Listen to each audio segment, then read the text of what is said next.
Continuamos en este Vigo Debate hablando de la vivienda, del problema que tenemos actualmente en nuestra ciudad y creo que en toda España. Y estáis tratando mucho el concepto de vivienda pública, vivienda de protección, que yo creo que esto siempre genera muchas dudas de qué es realmente y quién puede acceder a ello. Y Ana, tú que trabajas con familias, yo no sé si esas familias que trabajáis, que están en una situación delicada, serían las grandes beneficiadas o no de estas viviendas públicas. Que vemos a Xunta y Concello de Vigo, por ejemplo, aquí tirándose la pelota en que tú has construido cero y yo también cero.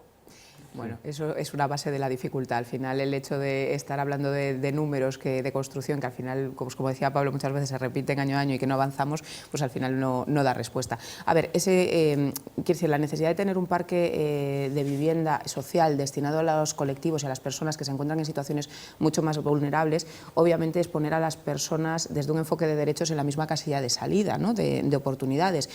Al final lo que estamos haciendo es prejuzgar o juzgar ya a determinadas personas pero que han tenido otra realidad o que tienen otra realidad vital que no es la misma que tenemos otras personas, ¿no? Entonces, yo creo que el sistema, y por eso creo que vivimos en el que se supone un estado de bienestar, que tiene que garantizar unos derechos fundamentales para todos, y la vivienda tiene que ser uno de ellos, y por lo tanto ahí tiene que ser la administración que dote de ese recurso para que esas personas que se encuentran en una situación más vulnerable puedan acceder y puedan tener un techo, un alojamiento digno.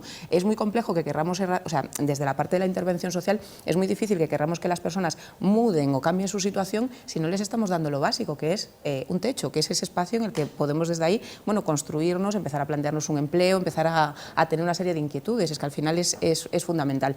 Entonces, la administración, como decíamos ahí, tiene una responsabilidad de garantizar ese parque de vivienda social para que las personas puedan hacer las aportaciones en función de sus ingresos y que desde ahí puedan vivir dignamente. También creo que es muy importante que no cometamos errores, como se han cometido en otros momentos, que es el hecho de cómo se construyen esos parques de vivienda social. No tenemos que construir guetos, tenemos que construir comunidades de vecinos integradoras en las cuales convivamos todas las personas de una manera civilizada y de una manera en la que aunemos esfuerzos. El trasladar una población más vulnerable y que viva en una zona determinada, muchas veces alejada de los servicios, lo que acaba generando son ciudades que hay ciertas zonas que después la gente dice no quiero pisar esta zona porque me genera inquietud o porque... Sí. No, quiero decir, hagamos construcciones en las cuales tengamos, digamos que, personas en diferentes situaciones que están conviviendo y que se pueden pues integrar de una manera sencilla.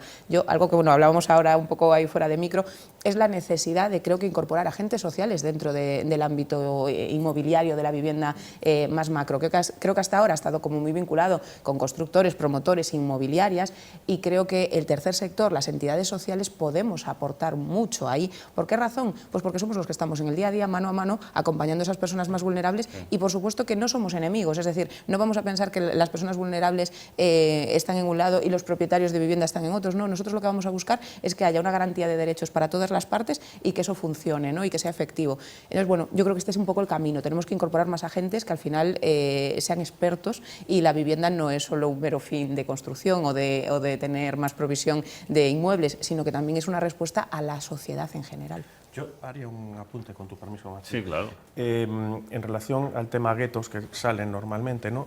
Yo querría dar un dato que lo que hay que hacer es las cosas, como decimos, bien. Navia, por definición, era una zona de protección, ¿no? O sea, sin embargo, Navia estuvo muy bien pensado y muy bien construido. Navia es barrio. Navia empieza a tener identidad propia y empieza a tener arraigo. O sea, hasta el punto que el precio de la vivienda, que ya está libre en Navia, que ya se puede empezar a comercializar a precio de vivienda libre, está en este momento prácticamente al precio de la vivienda en el centro. Hay una pequeña diferencia, evidentemente, sí, pero muy pequeña. O sea, resulta que si te quieres ir a vivir a Navia, no vas a ir a vivir a un sitio donde va a ser mucho más económica la vivienda. Entonces, yo creo que eso puede ser un ejemplo de un barrio que se ha hecho barrio. Lo que no puedes hacer, efectivamente, es lo que se hacía antiguamente, que en las extrarradios de las ciudades generabas grupos de viviendas, las famosas viviendas sindicales que se le llamaban siempre, sí, que quedaban, bueno, las ciudades poco a poco las fueron absorbiendo, pero realmente, eso sí, eran guetos. Entonces, debemos de fijarnos en esto. Y hago este matiz porque la realidad es que serían medidas rápidas. Actuar en el centro de las ciudades es complicado por la falta de suelo, por la falta, sí, de normativa.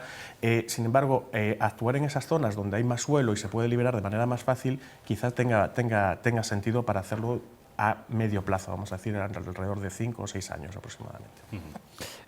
ya que estamos también tocando el tema político, por ejemplo, los presupuestos de la Xunta del año 2025 hablan de que va a ser el año de la vivienda. Y hablan de, bueno, 58 millones de euros para Vigo, para vivienda pública y suelo residencial el año que viene. Y claro, que hay dice que con el nuevo plan Xeral, que se prevé construir 51.000 nuevas viviendas, 14.400 aproximadamente de protección oficial. ¿Esto, Juan, es la esperanza del futuro o son titulares? ¿Tú qué consideras? A ver, é como ocurre con todas as medidas cando se plantexa, non? Soa moi ben de aí, pero despois hai que ir á intrahistoria, ver en que realmente van a consistir e como se vai a xestionar. Nos, xa dicimos, antes o comentamos, hai miles de vivendas baleiras en Vigo, hai, creo que xa están por riba dos 2.000 vivendas de uso turístico, é dicir, hai vivenda construída que nun contexto que falábamos antes de emerxencia habitacional non podemos permitir que ningunha desas vivendas se vayan para outro tipo de usos, non? De aí a necesaria tamén regulación ou incluso prohibición das vivendas de uso turístico para que poidan ir orientados precisamente á vivenda habitual. Entón, máis alá dos grandes titulares, máis alá da sempre tendencia a decir, non, falta vivenda, e como falta vivenda hai que construir máis, vamos outra vez a outro novo ciclo de construcción. Non se trata de eso, o que se trata é buscar as medidas, as estrategias para poñer no mercado precisamente o que xa hai construído. Ese tipo de medidas axudarían agora, non dentro de 4 anos, 6 anos, 8 anos, cando o problema vaise maxificar. Entón, pensemos no tipo de medidas que poidan resolver tamén a situación de agora. O sea, como decía Pablo antes, hai que pensar a medio e longo plazo, pero tamén, como decía moi ben Ana, hai que pensar en solucionar cal é a situación, porque estamos en emerxencia habitacional. Doy un dato, perdón, Marci, rapidísimo. 12.897 viviendas vacías, estos de La Voz de Galicia, orientado desde la toma de datos de consumo de agua de las viviendas, un dato fiable en Vigo. Es una barbaridad, ¿vale? Es una barbaridad. Entonces, como bien dice Juan, tenemos que ver cómo sacamos esta vivienda al mercado. Y ahora ahí podemos debatir, y ahí sí seguro que podemos discrepar largo y tendido, de cómo la sacamos, ¿vale? Si interviniéndolas o si favoreciendo al propietario para que diga, esto voy a sacarlo al mercado. Y no se habla mucho, pero es que los bancos tienen muchos pisos vacíos, Jorge. ¿Qué papel tienen los bancos en todo esto? Bueno, tienen un papel complicado, porque al final el banco como agente económico y social pues tiene que cuidar y no poner en peligro su estabilidad. Entonces esto siempre es una complicación. También es decir, hay bastante demagogia respecto a esto, a lo que los bancos tienen o dejan de tener. Si al banco, y aquí vuelvo a atacar o a favorecer la oferta, si al banco, y esto puede sonar muy especulador, pero al final lo tiene, probablemente porque lo ha ejecutado en casi toda o en la mayoría de los casos. Si al banco o a esos propietarios, sean del tipo que sean herederos, sea que tienen un piso obsoleto, que tienen miedo a alquilarlo, que tienen... se les garantiza de alguna manera que van a poder poner esto en alquiler y que eso va a suponer alguna ventaja, o que simplemente los pueden, en el caso de los bancos, ¿no? Van a pensar que los puedan dar o que tienen soluciones, o simplemente tengan leyes que les permitan tenerlos en posesión, porque muchas veces decimos que un piso lo tiene un banco, pero no, eso está en un proceso de ejecución que se alarga años porque los juzgados tardan lo que tardan y es un desastre social que se haya producido eso y que eso esté en esa situación, pero la realidad es que no se pueden poner en el mercado porque ni siquiera están en una situación jurídica en la que se puedan poner. Entonces, es demagógico decir, los bancos tienen tantas viviendas. Bueno, las tienen, si no están registradas a su nombre, probablemente no. Probablemente las tengan en un proceso de ejecución, estén intentando hacer algo con ellas. Pero en cualquier caso, lo que habrá es que, vuelvo a lo mismo, analizar qué ocurre con ese mercado. Si tenemos 12.000 viviendas en Vigo en este momento vacías, veamos cuáles son las casuísticas y veamos qué podemos hacer en función de segmentos. Habrá casos en los que no podamos hacer nada, pero si pudiéramos hacer algo con 5.000, Fíjate la solución que tendríamos y fomentarlo a partir de ahí, porque al final es una cuestión también de sostenibilidad. Es absurdo hacer cosas nuevas si podemos utilizar lo que tenemos e incluso favorecer que se hagan obras de intervención, que se mejoren, que tampoco se conviertan en guetos, que no generen problemas en la comunidad porque sean infraviviendas. Entonces, ¿quién meto aquí? Tenemos que aprender de los errores del pasado. Me encantó lo que decías, porque las 3.000 viviendas creo que es un ejemplo. Pero en Vigo, y no voy a nombrar, tenemos zonas donde de pequeños no nos atrevíamos a ir. Entonces tenían una fama. Hoy además han demostrado que no tiene por qué ser así. Pero si hacemos eso con la población, también tardaremos en generar riqueza, porque tendrán niveles educativos más bajos, tendremos... Entonces yo creo que hay que pensar en global en esto. Sí. Bueno, ya que estáis en las viviendas vacías, Ana, y vosotros trabajáis directamente a lo mejor con propietarios que no quieren poner esa vivienda en el mercado, sea para alquiler o venta, ¿cómo crees que esto se puede solucionar? O sea, a ver, yo creo que hay una medida, Provivienda es una entidad que lleva más de 30 años trabajando y empezaron con un programa que es una bolsa de vivienda, ¿no? No es algo que sea, vamos, novedoso ya, porque ya lleva muchos años. Y creo que es una medida que puede tener un impacto en muy corto plazo. Y es uno de los programas que nosotros desarrollamos. ¿Qué hacemos? Intentar darle respuesta a los principales miedos que tiene un propietario. ¿Me van a dejar de pagar? Vale, no se preocupe, somos nosotros quien le pagamos a usted y a nosotros nos paga el inquilino. ¿Me van a destrozar la vivienda? No se preocupe, nosotros gestionamos un seguro multirriesgo de la vivienda y a usted se le va a devolver la vivienda en el mismo estado en el que usted pues, nos la depositó. A mayores le damos una garantía, podemos elaborar el certificado de eficiencia energético con cargo al programa, podemos ir incorporando diferentes garantías y sobre todo hay un acompañamiento social, hay una parte de vinculación y de seguimiento en el cual usted si tiene cualquier problema pues nos llama, igual que si los inquilinos tienen cualquier problema nos llaman. ¿Y cómo regulamos eso? Pues desde una manera en la que la persona llega, demanda, solicita y la persona ofrece su vivienda. Al final, vamos a ver, tener una vivienda parada te está generando gastos, ese patrimonio se va deteriorando, o sea, todos lo sabemos. ¿Por qué razón no se mueve esa vivienda? Pues porque no hay una necesidad económica inicial y por otro lado, digamos que los miedos pueden más al hecho de lo que me pueda lucrar o sacar ahí. Si realmente con esta serie de garantías vamos llegando a esos propietarios y les vamos demostrando cómo, bueno, quiero decir, Provivienda lo viene haciendo, nosotros trabajamos desde ahí, desde que llegamos aquí y tenemos muchos propietarios que en el día a día pues nos van trayendo a otros, ojalá tuviésemos muchos más porque los necesitaríamos, que nos van trayendo a otros porque la experiencia ha sido positiva. ¿Por qué razón? Porque no han tenido ninguno de esos miedos, se ha hecho realidad, es decir, ellos cobran su alquiler, ellos tienen la vivienda en buen estado y lo que te puedo decir es que nosotros que gestionamos esa parte de los programas, las personas pagan su alquiler en el grosso como tal, si hay una situación sobrevenida, para eso están los servicios sociales y se gestiona y se resuelve, pero el propietario no sufre el impacto, ahí es la administración que se tiene que hacer responsable. Por otro lado, las viviendas están en un estado mucho mejor incluso que en el que se ponen a disposición del alquiler en inicio y al final también hay una parte que es esa parte de acompañamiento social en el que pues, se generan, digamos que una comunidad mucho más inclusiva en la que se evitan que pueda haber problemas. La administración tiene la potestad, tanto la local como la autonómica, de diseñar y poner en funcionamiento bolsas de vivienda con garantías para propietarios. Y lo han hecho, pero no han funcionado. ¿Por qué? Porque la administración está muy lejos del propietario. Y esto es algo que nosotros les decimos constantemente. La administración tiene que sus programas hacerlos llegar a la ciudadanía en general. ¿Por qué Provivienda consigue llegar a propietarios? Porque trabajamos a pie de calle. Porque hacemos lo mismo que puede hacer una inmobiliaria, pero con una mirada social de sensibilizar y de darle una tranquilidad y una seguridad. Pero vosotros no podéis ir a 5.000 pisos, claro. Por eso la administración tiene la capacidad de poner los medios para facilitarlo, pero entendiendo que ese trabajo se tiene que hacer de otra manera, no como se viene haciendo ahora, porque si no, ¿qué sentido tiene que una entidad social que pueda generar, como digamos así de primeras, pues a lo mejor más inseguridad, consiga unos resultados mucho más óptimos a la hora de captar vivienda que una administración pública con el mismo programa? Sí. Pero volvemos a lo de antes, yo creo que es una cuestión de comunicación, ¿sabes? De que la gente conozca que estas cosas existen. Y vuelvo a repetirlo, lo dije la última vez que estuve aquí, los inquilinos pagan.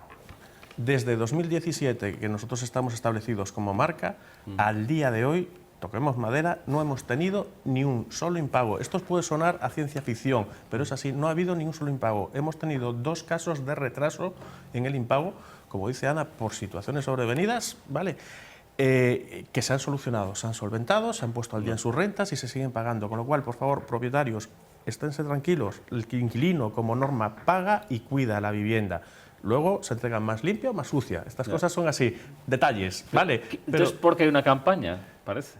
Bien, en contra de eso. Pues por eso quiero comunicarlo. O sea, ¿a quién le interesa quiero esto? comunicarlo. Y luego hay otra cosa, que igual que dice Ana, nosotros nos hacemos cargo si el inquilino no paga, nosotros nos hacemos cargo si hay una situación de vandalismo en la propiedad. El propietario que quiera alquilar directamente tiene a su disposición seguros privados que tiene que hacerse cargo el propietario de ellos, que esto es un tema importante, ¿vale?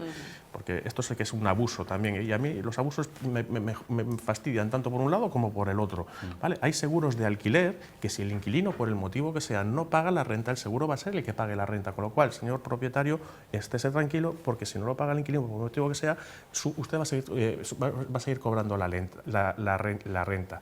Esto es lo que tenemos que comunicar. Sí. Esto es lo que tiene que entender el propietario y tiene que saber que en el 99,9% de los casos sus inquilinos pagan las rentas. Nos enteramos solo de las cosas malas, siempre digo lo mismo, cuando estamos en una cena con unos amigos, el tal del inquilino, joder, lleva 3 meses sin pagarme, pero ninguno en una cena se para y dice, oye, por cierto, el inquilino este mes ya me ha pagado la renta, continuemos. No, o sea, nos quedamos con la actitud sensacionalista. Destacar que tiene muchísimo más riesgo, tienen más riesgo de tener problemas esas 12.000 viviendas vacías que las viviendas que están en utilización. Entonces, esto yo creo que también hay que incentivarlo. Ana, indicabas algo que me encanta. Desde el sector inmobiliario se han creado ya 2 SOCIMIs con interés social. Tú fíjate si una entidad como la vuestra, que efectivamente pueda tener además la ayuda de que los propietarios que vuelquen ahí, me da igual, si es en régimen de SOCIMI, pues es complicado porque hay que hacer participaciones para los propietarios y cambian, digamos, su propiedad, que gusta, y más a los gallegos nos gusta tener nuestro ladrillito, pero ¿y si les damos algunas ventajas fiscales que vosotros además como agente social controléis para que eso no aumente el precio, sino que esa ventaja fiscal lo que haga es acercar a esa oferta a la demanda, o veamos algún tipo de ventajas, como si fuera una fundación? Es decir, si tú en esta bolsa colocas tu vivienda, oye, pues vas a tener, es como si estuvieras donando a Cáritas o donando a UNICEF o donando a Médicos Sin Fronteras. Vas a tener una ventaja en tu declaración de la renta y además pues sabes que como gestores estamos especializados no solo porque sepamos de viviendas, que ahí tendríamos que unirnos unos y otros, sino porque lo que sobre todo sabemos es de familias. Y estas familias, si tienen alguna dificultad, no solo les vamos a ayudar con un tema económico, es que probablemente en muchos casos les ayudáis a encontrar trabajo, a resolver la situación, a buscar soluciones. Y esto es fundamental, porque al final, para tener un buen pagador, lo que tiene que tener mi pagador es unas buenas condiciones. Y para tener una cantidad de oferta suficiente, lo que tengo que tener es un mercado que tenga un funcionamiento económico correcto, ¿no? Entonces ahí es donde podremos resolver mucho. Lo que pasa que, claro, eso necesita... Sí, Juan. Pois, o sea, seguindo na mesma liña da que estáis falando, é certo todo o tema dos medos, pero o tema, falábamos antes dunha campaña que está bastante orquestado dende hai anos, e non só por empresas aseguradoras que agora creo que se di, ¿no? Que a principal mensaxe que estarán a lanzar é seguros precisamente para que non te ocupen a vivenda. Pero es que a nivel político isto leva ocurrendo moitos anos. Se uns dicen A, os outros dicen B. Realmente non amosa ningún tipo de altura con respecto á problemática nin sensibilidade sobre o que está realmente ocurrindo con respecto á vivenda. Parece un xogo político simplemente. Un ten unha cousa e se este di isto, pois eu teño que dicir outro. Agora, se me ves na oposición, pois igual o discurso cambia, non? Entón, a hipocresía que se move moitos nestes contextos, precisamente o que carecen é o que decía Ana, é de ter rúa, de baixar a rúa, de coñecer cal é a problemática, de sensibilizarse realmente co poder que teñen de facer cousas e que fagan algo nese senso. Eso por unha parte. Por outra parte, diferenciándome un pouco do que dicía Jorge, nós non pensamos que a política de incentivos debe aplicarse sobre determinadas actividades económicas que xa de por sí teñen un lucro. É dicir, se ti alugas unha vivenda, vas ter un beneficio.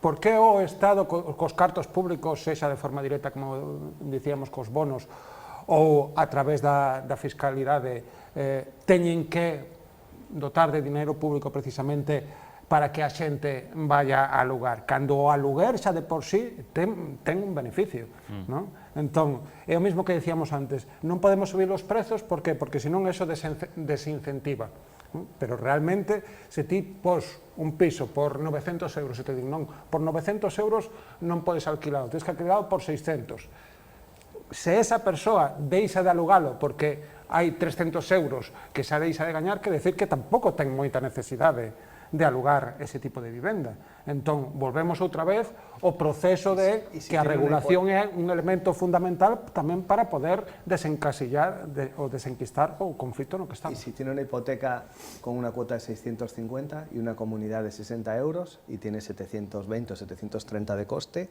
y le obligamos a alquilarlo en 600, ¿qué va a hacer con la vivienda? La venderá. Se le ha devaluado automáticamente y la venderá. ¿Y llegará alguien que la alquile con la rentabilidad que le va a ofrecer al precio de mercado comprada? No, no hemos resuelto nada, la estamos bloqueando. Pero sabemos que esos no son la mayoría de los casos. Bueno, habría que verlo. Habría que ver cuántos expatriados tenemos que habían comprado una vivienda y que se han ido a otro país a trabajar o a otra región. Habría que verlo.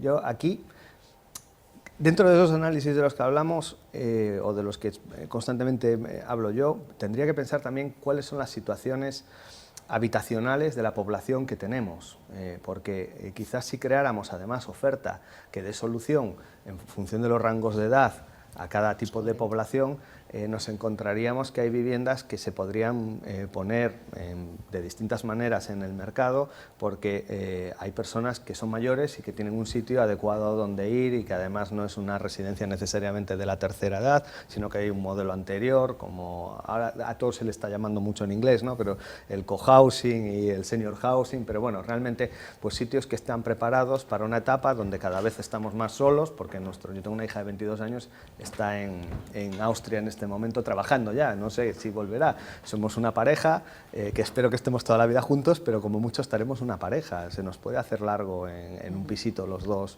viviendo toda la vida. Quizás ir a otro sitio donde estemos con más personas como nosotros a los 55, 60, 65, 70 años puede ser estupendo sin ser un geriátrico, ¿no?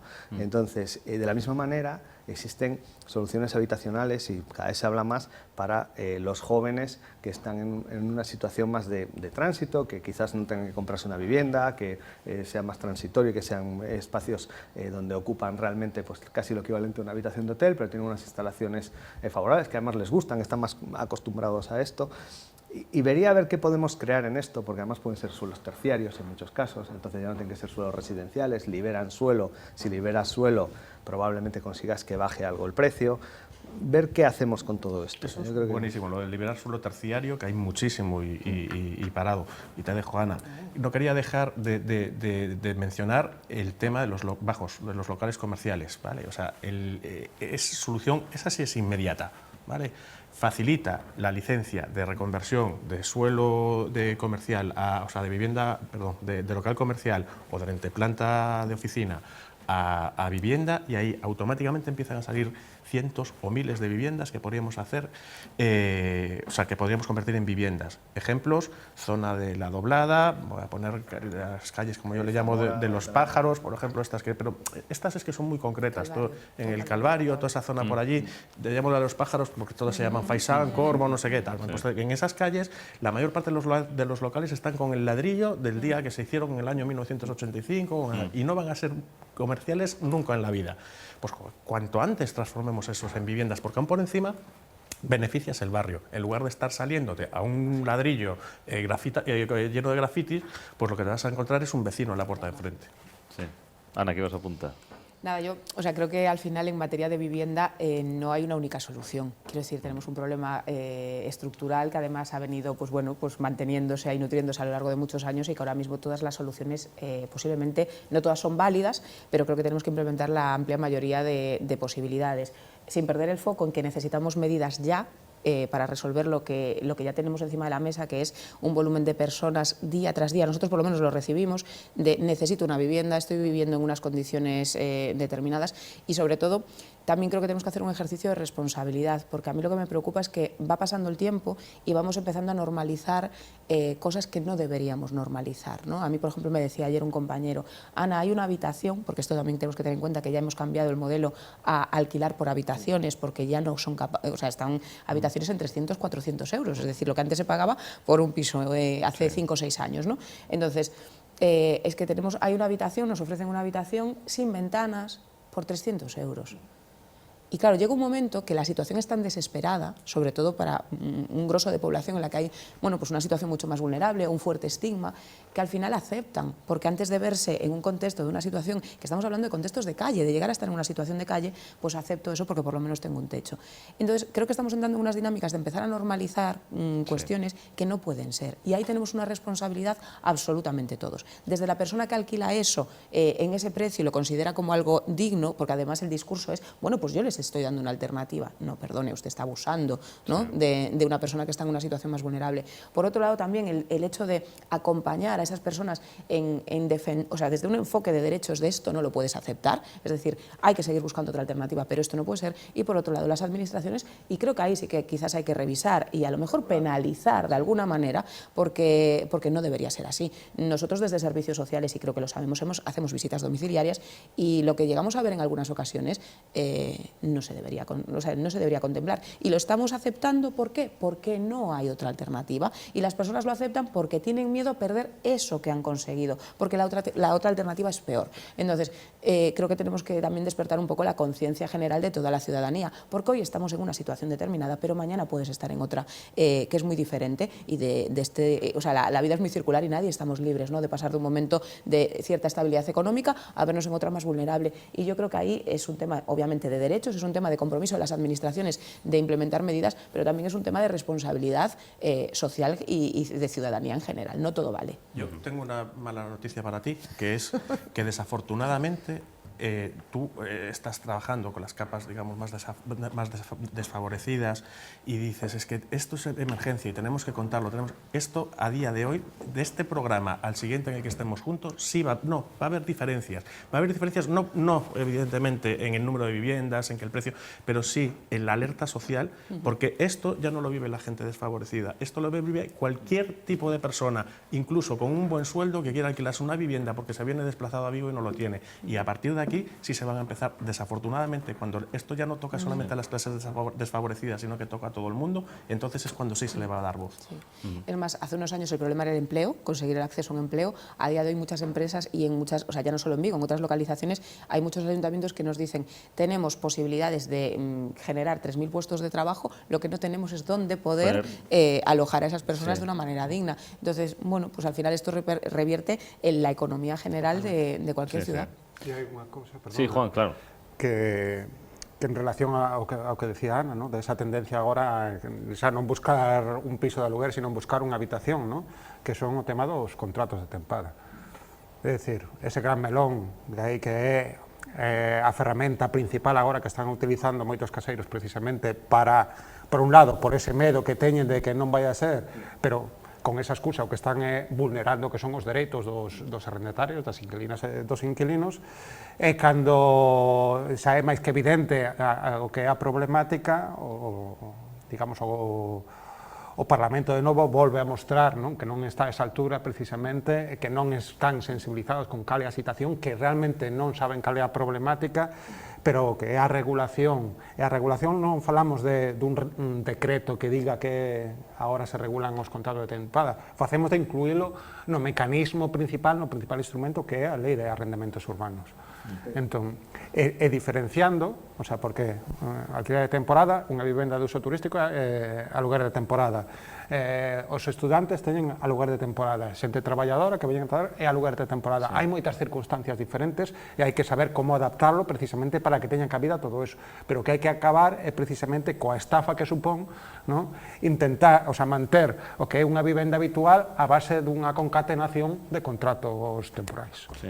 Es una estafa y es un fraude fiscal. Es decir, en el momento que un alquiler pasa de 11 meses y 29 días a 12 meses, debe estar recogido como vivienda habitual y por lo tanto ahí hay un fraude fiscal, hay una serie de cosas que realmente debería perseguirse, igual que el caso de... O sea, tenemos un código técnico de la edificación, tenemos normativas, tenemos que producir la vivienda de acuerdo a algo que ha evolucionado, de esas casas que decíamos en el barrio determinado donde en el baby boom vivían 8 personas o 10 personas, porque las familias eran más numerosas en 50 metros cuadrados, y además incluso felices, pero hoy tenemos otras necesidades, no podemos permitir que no tengamos, es lo que lo decías muy bien, se pelean entre ellos, pero en lugar de bomberos, que en algunos casos tendrían que apagar este fuego y luego ya trabajar como administración, lo que tenemos es pirómanos. Están incendiando la cuestión y no resuelven y no intervienen ya no regulación, es que con la que tenemos no cuidan que esto no pase. Fijaos qué dos casos habéis citado. Tenemos que terminar ya, pero Ana, sé que vais a tener un evento que organizáis dentro de poco en Santiago, pues si quieres comentar algo. Siempre traigo algún evento. Sí, bueno, y aprovecha. Desde APN, la verdad que muy sensibles y que llevamos mucho tiempo hablando de la emergencia en la situación de vivienda para las personas más vulnerables, pero en general ya para la población, pues hemos generado, llevamos muchos años haciendo informes de situación de la vivienda. Este año es el 8º informe ya, para hablar un poco de la situación, lo hemos titulado Asegurando un derecho a una vivienda digna, axeitada y accesible en Galicia.